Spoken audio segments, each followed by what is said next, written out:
Completamos, na data que eu gravo esse vídeo, 3 anos dos conflitos na Ucrânia. Vou fazer aqui no Modernidade Ciência, aproveitando já para pedir aí a inscrição, coloque o joinha aqui no canal, que ajuda muito o nosso canal. E vou fazer uma análise dos fatos passados esses 3 anos.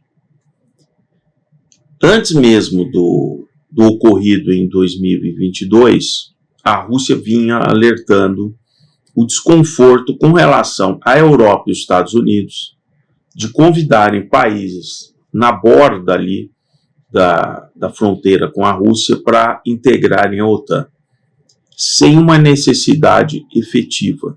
Porque, lembrando, em 1991, com a queda da União Soviética, imediatamente o Pacto de Varsóvia, que era a união militar que reunia aqueles países que formavam a União Soviética, foi desfeito. A OTAN não, a OTAN continuou existindo. E a Rússia sempre cobrou da OTAN qual é o seu novo objetivo, dado que a União Soviética não existe mais. A Rússia, desde 1991, não invadiu nenhum país da Europa. Então ela não é uma ameaça à Europa, isso é uma ficção, é um factoide.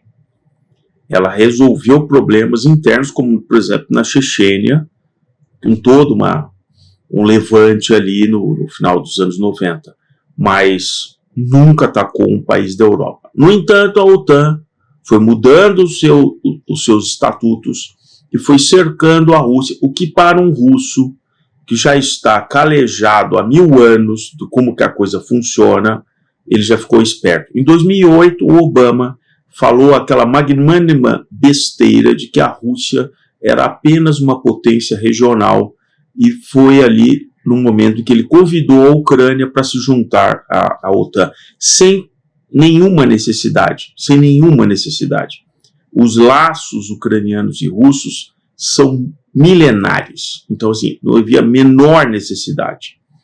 Não existe um russo ou uma russa que não está casado, tá?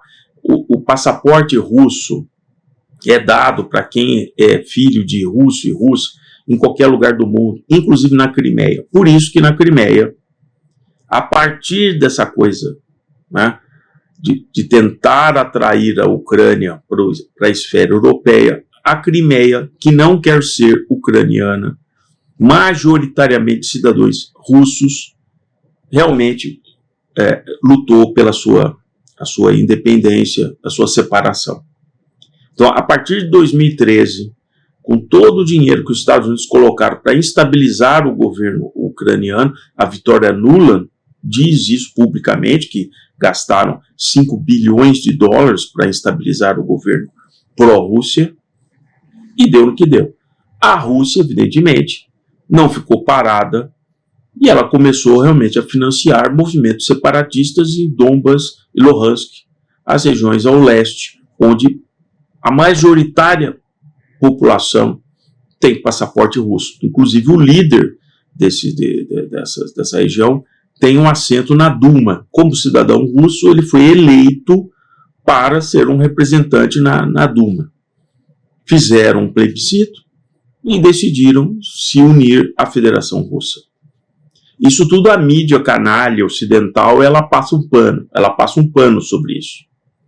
E aí se caminha para uma tensão no início de 2022, onde a Ucrânia, com o presidente fantoche, é só vocês pesquisarem quem é que financiou o Zelensky, um presidente fantoche, começa realmente a instigar essa situação. E o russo não blefa, como eu tenho vários vídeos aqui no Modernidade Ciência, não assuma uma postura ocidental americana de pôquer. O russo não blefa. Então, quando eles avisaram que eles iriam invadir a Ucrânia, caso ela realmente continuasse nesse plano de se aderir à OTAN, eles não estavam blefando. E eles também não têm a velocidade, a cabeça militar do que tem o Ocidente. A Rússia sempre trabalhou com o tempo, como o general contra o Napoleão dizia. Eles têm o calendário, nós temos o tempo. E foi o que aconteceu nesses 3 anos. A Rússia, com muito maior recurso material, as indústrias que produzem armas na Rússia nunca foram desmobilizadas. Os equipamentos russos estavam todos guardados na graxa há 50 anos. Tem tanque russo guardado na graxa há 50 anos. E foi realmente para a zona de combate. A desproporção da população. A Rússia com 150 milhões de habitantes e a Ucrânia com o quê? Com 40 milhões de habitantes. Então, a Ucrânia não teria a menor condição em 3 anos de repor as perdas materiais e de vidas que ela teve. A Europa covarde não mandou um soldado, a menos aqueles soldados mercenários ou escondidos via OTAN que eles enfiaram dentro da Ucrânia. E os russos foram descobrindo e eliminando exatamente essas posições onde tinha aquelas forças europeias. Mas, do ponto de vista de convocação, a Europa não tem coragem, ela não tem realmente estatura para enfrentar a Rússia. É um jogo indireto, usando a Ucrânia como massa de manobra. A própria explosão do Nord Stream 2 agora será investigada entre Rússia e Estados Unidos e vai muito provavelmente se descobrir que foram os próprios europeus que sabotaram isso simplesmente para criar um drama ali, uma coisa. Cadê os aviões? Cadê os tanques? Então, em 3 anos, como eu já comentei aqui no canal muitas vezes, me parecia muito semelhante à narrativa da imprensa na Guerra do Vietnã. Então, estão ganhando, mostravam os tanques e tal. Passados 3 anos, eles têm o que para mostrar? As regiões conquistadas. Lembra daquela a ação no ano passado, que a Ucrânia avisou por muito tempo que ia fazer um contra-ataque, e ela entra na região da Rússia, e eu já dizia, aquilo seria igual os alemães na Guerra das Ardenhas. Um movimento que não tem a menor referência tática de por que os alemães entrarem ali entre Holanda e Bélgica, o que exauriu as últimas reservas do exército alemão, que deveria estar muito mais preocupado em se defender por todas as forças que vêm de oeste e de leste. E a Ucrânia se mete a tentar entrar na Rússia, tomando posições que não têm a menor relevância tática na guerra.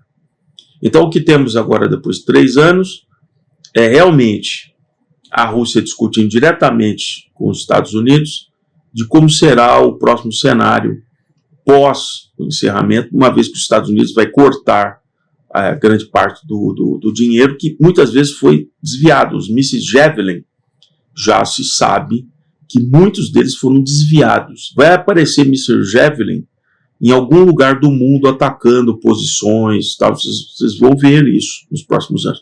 A quantidade de armas que foi enviado para a Ucrânia, que foi desviado, é realmente fenomenal. Então, o que temos depois de 3 anos é realmente uma negociação. O Zelensky já percebeu, para preservar inclusive a vida dele, ele vai realmente se retirar e vai ser colocado um outro Aspone ali para tocar os destinos da Ucrânia.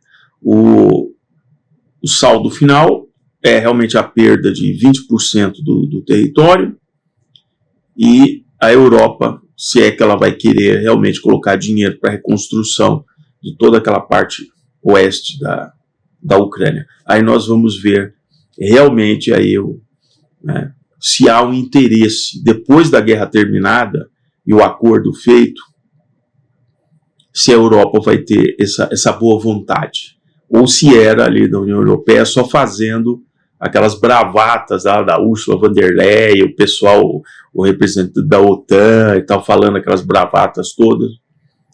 Mas na hora final, e aí? Você vai reconstruir essa região do oeste? Vai botar dinheiro?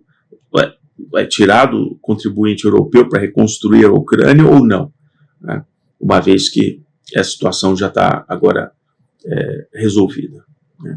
Então, estimulo a todos vocês que acompanhem a comunidade, acompanhar vídeos antigos que eu fiz ao longo desses 3 anos, onde eu sempre afirmei, essa é uma guerra perdida para a Ucrânia.